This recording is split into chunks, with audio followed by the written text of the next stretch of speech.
Hi welcome back to our channel. क्या आप जानते हैं कि म्यूचुअल फंड्स के एसेट अंडर मैनेजमेंट यानी कि AUM दिसंबर 2023 में 50 लाख करोड़ रुपीस क्रॉस कर चुके हैं। म्यूचुअल फंड इंडस्ट्री को 50 इयर्स लगे फर्स्ट 10 लाख करोड़ रुपीस के AUM बिल्ड करने में, लेकिन जो लास्ट 10 लाख करोड़ रुपीस हैं यानी कि 40 लाख करोड़ रुपीस से लेकर 50 लाख करोड़ रुपीस वो एक साल में ही अक्यूमुलेट हो चुके हैं।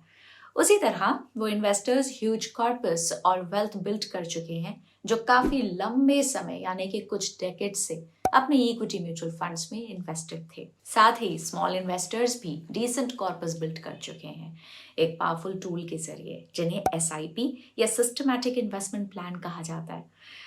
अब अगर इस डेटा को देखें तो म्यूचुअल फंड्स के एसेट्स अंडर मैनेजमेंट में SIP का शेयर जो 2023 के स्टार्टिंग में 16.6% था वो नवंबर 2023 में 19.1% हो चुका है। इससे हमें ये पता चलता है कि इन्वेस्टर्स जो SIP रूट लेते हैं इन्वेस्ट करने के लिए उनके नंबर्स बढ़ते जा रहे हैं और एग्जिस्टिंग इन्वेस्टर्स भी अपने इन्वेस्टमेंट्स को SIP से इंक्रीज कर रहे हैं। अब आप भी पावर ऑफ कंपाउंडिंग को एंजॉय कर सकते हैं अगर आप अपने इक्विटी फंड में लॉन्ग टर्म तक इन्वेस्टेड रहें। उसके लिए एक अच्छा एग्जाम्पल है 15-15-15 म्यूचुअल फंड थंब रूल का। ये रूल कहता है कि अगर आप 15,000 रुपए पर मंथ SIP से इन्वेस्ट करते हैं एक इक्विटी फंड में जो 15% CAGR रिटर्न्स जनरेट कर सकता है एक्सपेक्टेड रिटर्न्स नेक्स्ट 15 सालों के लिए, तो टेन्योर के एंड में आपका कॉर्पस 1 करोड़ रुपीस तक बिल्ड हो सकता है। तो इन फंड्स में जम करने से पहले अगर आपको ये वीडियो इंटरेस्टिंग लगा हो तो इस वीडियो को थम्स अप दे दीजिए, लोगों के साथ शेयर करिए और सब्सक्राइब बटन को क्लिक करें ताकि ऐसे ही इंसाइटफुल कंटेंट पे आप अपडेटेड रह सकें। तो चलिए शुरू करते हैं।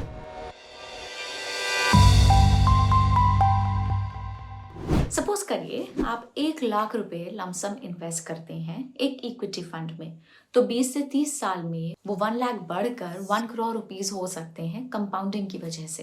इक्विटी फंड्स में इन्वेस्ट करके आपको कंपाउंडिंग का बेनिफिट मिल सकता है। तो चलिए अब कुछ ऐसे इक्विटी फंड्स को देखते हैं जिन्होंने 100 टाइम्स रिटर्न्स जनरेट किए हैं 25 से 30 इयर्स में। इस वीडियो में दिखाए गए equity funds ET mutual funds की स्टडी से लिए गए हैं। दिखाए गए 4 equity funds ET mutual funds की स्टडी से लिए गए हैं और Tata large and mid cap fund हमारी खुद की एनालिसिस से लिया गया है। निप्पॉन इंडिया ग्रोथ फंड, इस फंड के टॉप 5 स्टॉक होल्डिंग्स हैं power finance corporation limited 3.73%, Cholamandalam financial holdings limited 2.97%, persistent systems limited 2.42%, Fortis healthcare limited 2.34%, Varun beverages limited 2.26% fund के पोर्टफोलियो का। अब बात करते हैं इस फंड के पोर्टफोलियो में टॉप 5 सेक्टर्स की। Finance 10.66%, industrial products 8.06%, auto component 7.89%, pharmaceuticals and biotechnology 7.2% and bank 6.97% fund के पोर्टफोलियो का। अब बात करते हैं बेंचमार्क के अगेंस्ट इसके रिटर्न्स के कंपैरिजन की। तो इस फंड ने अपने बेंचमार्क को 5 इयर्स में आउट परफॉर्म कर दिया है। तो आप देखते हैं फंड के क्रिटिकल रेशियोज को। सबसे पहले बात करते हैं स्टैंडर्ड डिविएशन की। ये फंड के पोर्टफोलियो से निकलने वाले टोटल रिस्क को नापता है और ये रिस्क को नापने का एक कॉम्प्रिहेंसिव टूल है। निप्पॉन इंडिया ग्रोथ फंड का स्टैंडर्ड डिविएशन है 4.24% का। बीटा, ये फंड के रिस्क को बेंचमार्क के रिस्क के कंपैरिजन में नापता है। एक फंड जिसका बीटा 1 से कम है उससे जनरली मार्केट से कम रिस्की माना जाता है। इस फंड का बीटा 0.87 है जो कि बताता है कि ये मार्केट से कम रिस्की है। शार्प रेशियो, ये फंड द्वारा जनरेट किए हुए रिस्क एडजस्टेड रिटर्न्स को नापता है। सिंपल वर्ड्स में कहें तो ये इंडिकेट करता है कि फंड से दिए गए हर एक यूनिट ऑफ रिस्क के लिए कितना ज्यादा रिटर्न दिया। शार्प रेशियो यूज किया जाता है 2 या उससे ज्यादा म्यूचुअल फंड्स को कंपेयर करने के लिए। इस फंड के लिए शार्प रेशियो है 0.44 जो कि इंडिकेट करता है कि रिस्क के हर एक यूनिट के लिए फंड ने 0.44 टाइम्स के एक्सेस रिटर्न्स दिए हैं। अब हम बात करते हैं पोर्टफोलियो टर्नओवर रेशियो की। पोर्टफोलियो टर्नओवर रेशियो मेजर करता है कि स्टॉक्स कितनी बार खरीदे या बेचे गए हैं एक पोर्टफोलियो से एक स्पेसिफिक टाइम पीरियड के अंदर, यूजुअली 1 साल में। उससे हमें ये पता चलता है कि कितने फ्रीक्वेंटली पोर्टफोलियो के स्टॉक्स ट्रेड हुए हैं। इस फंड का पोर्टफोलियो टर्नओवर रेशियो यानी कि PTR है 17% का, जिसका मतलब है कि फंड मैनेजर पोर्टफोलियो होल्डिंग्स को बहुत ऑफन चेंज नहीं कर रहे हैं। और पोर्टफोलियो में जो स्टॉक्स हैं वो फेयरली कंसिस्टेंट रहे हैं। Nippon India growth fund regular scheme का एक्सपेंस रेशियो है 1.66% का। HDFC ELSS टैक्स सेवर, इस फंड की टॉप 5 स्टॉक होल्डिंग्स हैं। ICICI bank 9.56%, HDFC bank 9.3%, HCL technologies 5.39%, Hindustan aeronautics 5.36%, Cipla 5.23% fund के पोर्टफोलियो का। अब बात करते हैं इस फंड के पोर्टफोलियो में टॉप 5 सेक्टर्स की। Banks 31.93%, IT software 10.28%, pharmaceuticals and biotechnology 8.69%, automobiles 5.88%, पार 5.63% फंड के पोर्टफोलियो का। अब बात करते हैं बेंचमार्क के अगेंस्ट इसके रिटर्न्स के कंपैरिजन की। तो इस फंड ने अपने बेंचमार्क इंसेप्शन यानी कि बिगिनिंग से आउट परफॉर्म कर रहा है। तो अब देखते हैं फंड के क्रिटिकल रेशियोज को। Standard deviation, HDFC ELSS tax saver fund का स्टैंडर्ड डिविएशन है 3.509% का। बीटा, इस फंड का बीटा 0.86 है, जो कि बताता है कि ये मार्केट से कम रिस्की है। इस फंड के लिए शार्प रेशियो है 0.429 का, जो कि इंडिकेट करता है कि रिस्क के हर एक यूनिट के लिए फंड ने 0.429 टाइम्स के एक्सेस रिटर्न्स दिए हैं। अब बात करते हैं पोर्टफोलियो टर्नओवर रेशियो की।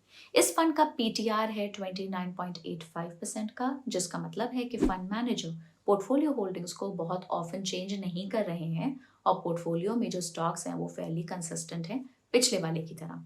HDFC ELSS tax saver fund regular scheme का एक्सपेंस रेशियो है 1.14% का। Next is Franklin India Prima fund.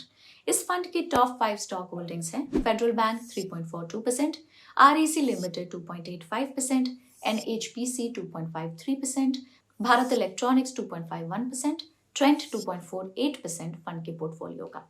अब बात करते हैं इस फंड के पोर्टफोलियो में टॉप 5 सेक्टर्स की।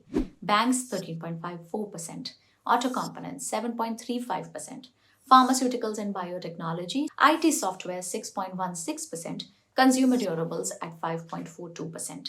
अब बात करते हैं बेंचमार्क के अगेंस्ट इसके रिटर्न्स के कंपैरिजन की। तो इस फंड ने अपने बेंचमार्क को 15 इयर्स और इंसेप्शन यानी कि बिगनिंग से आउट परफॉर्म किया है।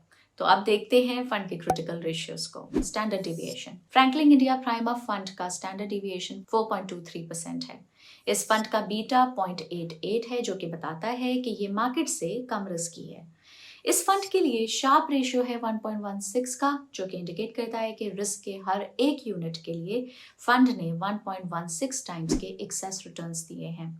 अब हम बात करते हैं पोर्टफोलियो टर्नओवर रेशियो की। इस फंड का PTR है 22.39% का, जिसका मतलब है कि फंड मैनेजर पोर्टफोलियो होल्डिंग्स को बहुत ऑफन चेंज नहीं कर रहे हैं और पोर्टफोलियो में जो स्टॉक्स हैं वो फेयरली कंसिस्टेंट रहे हैं। Franklin India Prima fund regular scheme का एक्सपेंस रेशियो है 1.8% का। Tata large and mid cap fund, इस फंड के टॉप 5 स्टॉक होल्डिंग्स हैं। HDFC bank 7.85%, Varun beverages 5.48%, Reliance industries 5.1%, ICICI bank 4.08%, SBI 4.08%। अब बात करते हैं इस फंड के पोर्टफोलियो में टॉप 5 सेक्टर्स की। Financial services 28.77%, fast moving consumer goods यानी कि FMCG 7.5%, automobile and auto components 7.39%, health care 7.01%, capital goods 6.8%। अब बात करते हैं बेंचमार्क के अगेंस्ट इसके रिटर्न्स की कंपैरिजन की। तो इस फंड ने अपने बेंचमार्क को 5 एंड 10 इयर्स में आउट परफॉर्म कर दिया है। तो अब देखते हैं फंड के क्रिटिकल रेशियोज को। Tata large and mid cap fund का स्टैंडर्ड डिविएशन 11.7% का है। इस फंड का बीटा 0.84 है, जो कि बताता है कि ये मार्केट से कम रिस्की है।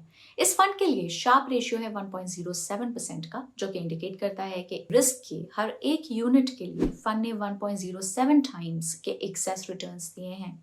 अब हम बात करते हैं पोर्टफोलियो टर्नओवर रेशियो की। इस फंड का PTR है 9.13% का, जिसका मतलब है कि फंड मैनेजर पोर्टफोलियो होल्डिंग्स को बहुत ऑफन चेंज नहीं कर रहे हैं और पोर्टफोलियो में जो स्टॉक्स हैं वो फेयरली कंसिस्टेंट रहे हैं। जैसे कि आप नोटिस कर सकते हैं, अब तक हमने जितने भी फंड्स डिस्कस किए सब में ये एक क्वालिटी हमें कॉमन दिखी है। Next is expense ratio. Tata large and mid cap fund regular scheme का एक्सपेंस रेशियो है 1.81% का। HDFC फ्लेक्सी कैप फंड, इस फंड के टॉप 5 स्टॉक होल्डिंग्स है। ICICI bank 9.5%, HDFC bank 9.27%, Cipla 5.39%, Hindustan aeronautics 5.16%, HCL technologies 5.03%। अब बात करते हैं इस फंड के पोर्टफोलियो में टॉप 5 सेक्टर्स की। Banks 31.72%, IT software 9.5%, pharmaceuticals and biotechnology 8.31%, aerospace and defence 5.66%, पार 5.11%। अब बात करते हैं बेंचमार्क के अगेंस्ट इसके रिटर्न्स के कंपैरिजन की। तो इस फंड ने अपने बेंचमार्क को 1, 3, 5, 10 इयर्स और इंसेप्शन यानी कि बिगनिंग से आउट परफॉर्म कर दिया है। तो अब देखते हैं क्रिटिकल रेशियोज को। फंड का स्टैंडर्ड डेविएशन है 4.21% का। इस फंड का बीटा 0.973 है, जो कि बताता है कि ये मार्केट से कम रिस्की है।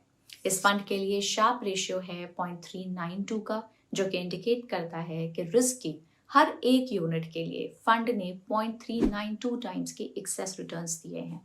अब हम बात करते हैं पोर्टफोलियो टर्नओवर रेशियो की। इस फंड का पीटीआर है 33% का, जिसका मतलब है कि फंड मैनेजर पोर्टफोलियो होल्डिंग्स को बहुत ऑफन चेंज नहीं कर रहे हैं और पोर्टफोलियो में जो स्टॉक्स हैं वो फेयरली कंसिस्टेंट रहे हैं।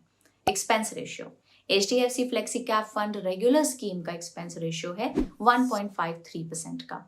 अब इक्विटी म्यूचुअल फंड्स के डायरेक्ट प्लान्स 1 जनवरी 2013 को लॉन्च हुए थे, जबकि रेगुलर प्लान्स के ज्यादा लंबे ट्रैक रिकॉर्ड होते हैं। एक्सपेंस रेशियो कम होने के कारण डायरेक्ट प्लान्स रेगुलर प्लान्स के कंपैरिजन में ज्यादा रिटर्न्स दे पाते हैं। क्योंकि आप म्यूचुअल फंड हाउस में डायरेक्टली इन्वेस्ट कर रहे हैं तो म्यूचुअल फंड के डिस्ट्रीब्यूटर्स को कमीशन नहीं देना पड़ता रेगुलर प्लान्स जैसे। अगर आपको ये वीडियो हेल्पफुल लगा हो तो इसको एक थम्स अप जरूर दीजिए, अपने दोस्तों के साथ इस वीडियो को शेयर कीजिए और ऐसे ही और इंसाइटफुल कंटेंट के लिए हमारे चैनल को सब्सक्राइब करें और बेल आइकन जरूर दबा दें ताकि आप हर वीडियो के लिए अपडेटेड रह सकें। और याद रखें, ये वीडियो प्योरली एजुकेशनल पर्पसेस के लिए है और इसे फाइनेंशियल एडवाइस या रिकमेंडेशन की तरह ना लिया जाए।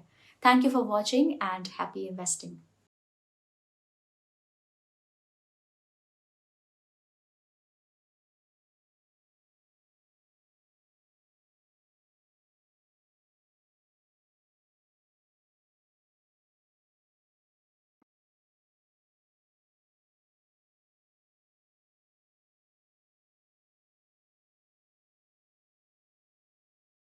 म्यूचुअल फंड निवेश बाजार जोखिम के अधीन है। योजना संबंधी सभी दस्तावेजों को ध्यान से पढ़ें।